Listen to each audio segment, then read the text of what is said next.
नमस्कार, आप देख रहे हैं जनवक्ता और मैं हूं पुष्पेंद्र श्रीवास्तव। दोस्तों, आज हम बात करेंगे एक ऐसे देश की जो 2025 में भारत पाकिस्तान तनाव के दौरान खुलकर हमारे दुश्मन देश पाकिस्तान के साथ खड़ा हो गया। जी हां, हम बात कर रहे हैं तुर्की यानी तुर्की की। आखिर क्या है तुर्की का इतिहास? क्यों उसने पाकिस्तान का खुलकर साथ दिया? क्यों बन गया तुर्की भारत का दुश्मन? और अब भारत इस एहसान फरामोश देश को कैसे जवाब दे रहा है, आज हम इसी का विश्लेषण करेंगे। तो चलिए शुरू करते हैं और सबसे पहले जानते हैं तुर्की का इतिहास। दोस्तों, तुर्की की कहानी शुरू होती है सैकड़ों साल पहले मध्य एशिया की घुमंतू तुर्क जनजातियों से। 7वीं से 12वीं सदी तक तुर्कों की कई शाखाएं मध्य एशिया से अनातोलिया, जो आज का तुर्की है, वहां तक बसी। लेकिन तुर्की का असली वैभव शुरू हुआ 13वीं सदी में, जब उस्मान प्रथम ने उस्मानी साम्राज्य, ओटोमन एम्पायर की नींव रखी। यह साम्राज्य लगभग 600 साल तक चला, जो मिस्र, ग्रीस, सीरिया, अरब और यूरोप के बड़े हिस्से तक फैला। 16वीं सदी में सुल्तान सुलेमान के दौर में यह दुनिया की सबसे ताकतवर ताकत थी।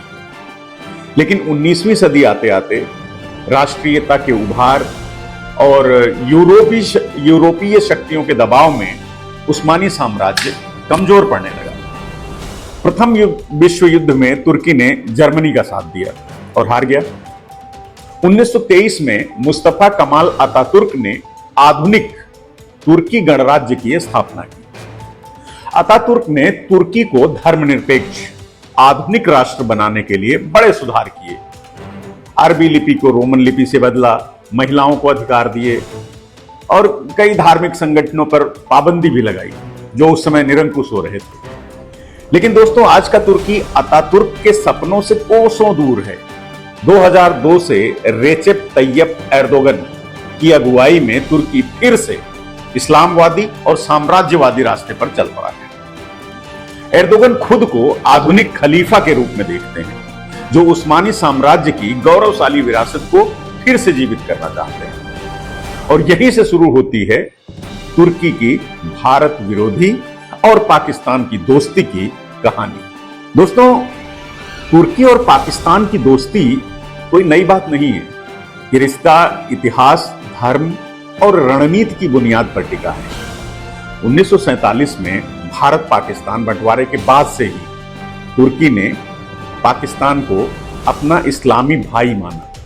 1965 और 1971 के भारत पाकिस्तान युद्धों में तुर्की ने खुलकर पाकिस्तान का समर्थन किया था।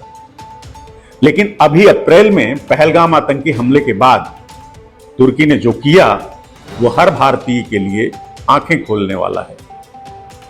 उसके ऐसा करने के पीछे कई कारण हैं।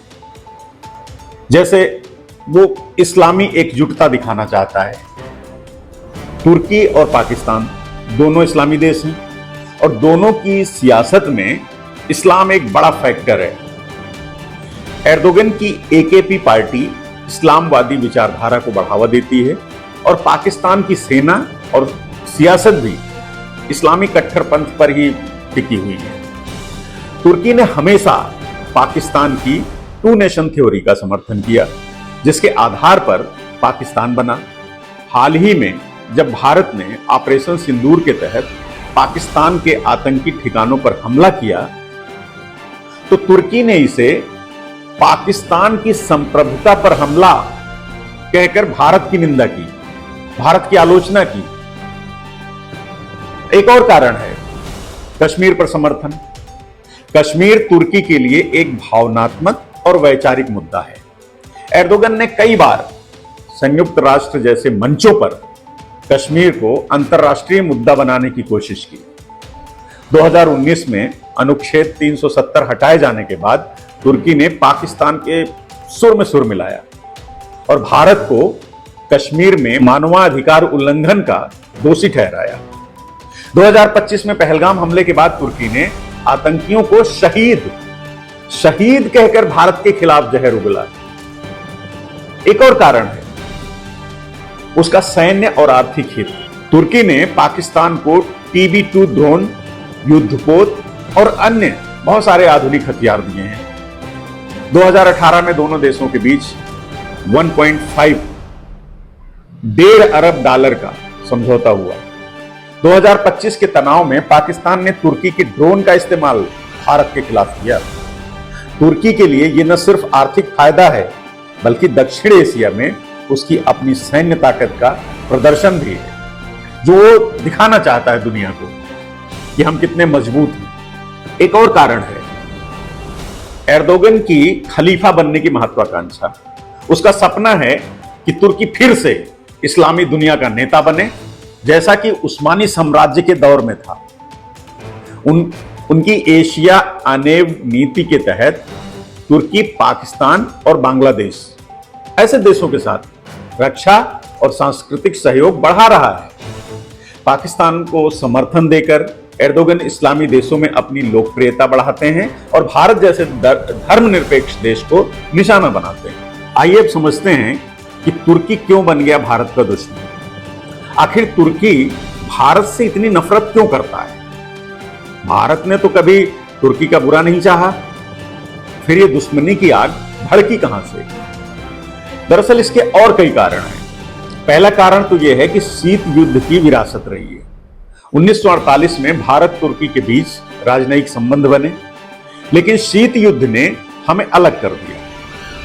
तुर्की नाटो का हिस्सा था और अमेरिका का सहयोगी, तो भारत गुटनिरपेक्ष आंदोलन का हिस्सा था और रूस का सहयोगी था, रूस के करीब था। इस दौरान तुर्की ने पाकिस्तान को चुना, क्योंकि पाकिस्तान भी अमेरिका का दोस्त था। तो 1965 में और 1971 के युद्धों में तुर्की का भारत विरोधी रुख बिल्कुल साफ दिखा, जब वो पाकिस्तान के साथ खड़ा था। कश्मीर पर हस्तक्षेप भी एक कारण है। तुर्की ने बार बार कश्मीर को अंतर्राष्ट्रीय मंचों पर उठाया, जो भारत के लिए अस्वीकार्य है। भारत हमेशा से कहता है ये हमारा द्विपक्षीय भारत पाकिस्तान का मामला है, लेकिन तुर्की को ये बात समझ में नहीं आती। तुर्की की बयानबाजी ने दोनों देशों के रिश्तों में फिर से जहर घोल दिया। एक और कारण है भारत के सहयोगियों से उसकी दुश्मनी। भारत ने हाल के वर्षों में ग्रीस, आर्मेनिया और साइप्रस जैसे देशों के साथ दोस्ती बढ़ाई, जो तुर्की के पारंपरिक दुश्मन हैं। आप समझिए इस बात को। खासकर आर्मेनिया अजरबैजान युद्ध में तुर्की के खिलाफ भारत का रुख तुर्की को बिल्कुल नागवार गुजरा। सूचना और साइबर युद्ध भी एक कारण है। 2025 में तुर्की ने पाकिस्तान के साथ मिलकर भारत के खिलाफ सूचना युद्ध भी छेड़ा। सोशल मीडिया पर फर्जी खबरें और भ्रामक प्रचार फैलाकर भारत की छवि खराब करने की कोशिश की गई। तुर्की की साइबर क्षमता ने पाकिस्तान को डिजिटल मोर्चे पर और मजबूत कर दिया। एक और कारण बताते हैं आपको, वो भारत की मदद की अनदेखी किया उसने। दोस्तों, ये बात हर भारतीय के दिल को चुभती है कि 2023 में तुर्की में भयंकर भूकंप आया। भारत ने ऑपरेशन दोस्त के तहत टनों अनाज, मेडिकल किट और कपड़े, तमाम चीजें भेजी, लेकिन तुर्की ने इस एहसान को भुलाकर अभी 2025 में भारत के खिलाफ खुलकर जहर उगला। और यही है तुर्की की असलियत। अब बात करते हैं भारत के तुर्की पर रिएक्शन की, यानी जवाबी हमले की। दोस्तों, भारत वो देश नहीं जो चुपचाप सहता रहे। 2025 में तुर्की की हरकतों का भारत ने ऐसा जवाब दिया है जो इतिहास में दर्ज हो गया है। आइए आपको बताते हैं, आइए देखते हैं कैसे कि भारत की क्या रणनीति रही। सबसे पहले तो हम उसका आर्थिक बहिष्कार कर रहे हैं। आप देख रहे हैं देश में इस समय बायकॉट टर्की चरम पर है। पहलगाम हमले के बाद जब तुर्की ने पाकिस्तान का साथ दिया, तो हिंदुस्तान में बायकॉट तुर्की ट्रेंड शुरू हो गया। फल विक्रेताओं ने तुर्की के सेबों का बहिष्कार किया, जिनका भारत में हर साल 1000 से 1200 करोड़ रुपए तक का जो है आयात होता है। मार्बल उद्योग ने भी तुर्की से आयात बंद कर दिया। सोशल मीडिया पर लोग तुर्की की यात्रा योजनाएं जो वहां घूमने टहलने जाते थे, वो सब रद्द कर रहे हैं। ये आर्थिक चोट तुर्की को लंबे समय तक याद रहेगी। कूटनीतिक जवाब भी भारत दे रहा है। भारत ने तुर्की के खिलाफ कूटनीतिक मोर्चा खोल दिया है। तुर्की के विरोधी देशों जैसे ग्रीस, आर्मेनिया और साइप्रस, उनके साथ भारत अब नजदीकियां बढ़ा रहा है, सहयोग बढ़ा रहा है। यही नहीं, भारत ने खाड़ी देशों सऊदी अरब के साथ भी रिश्ते मजबूत किए। आपको याद होगा, ये पहले पाकिस्तान के समर्थक थे, सऊदी अरब वगैरह। ये देश अब भारत में भारी निवेश कर रहे हैं, जिससे तुर्की और पाकिस्तान का क्षेत्रीय प्रभाव कमजोर हो रहा है। सैन्य और सामरिक तैयारी में भी भारत तुर्की के खिलाफ बिल्कुल मुस्तैद रहा।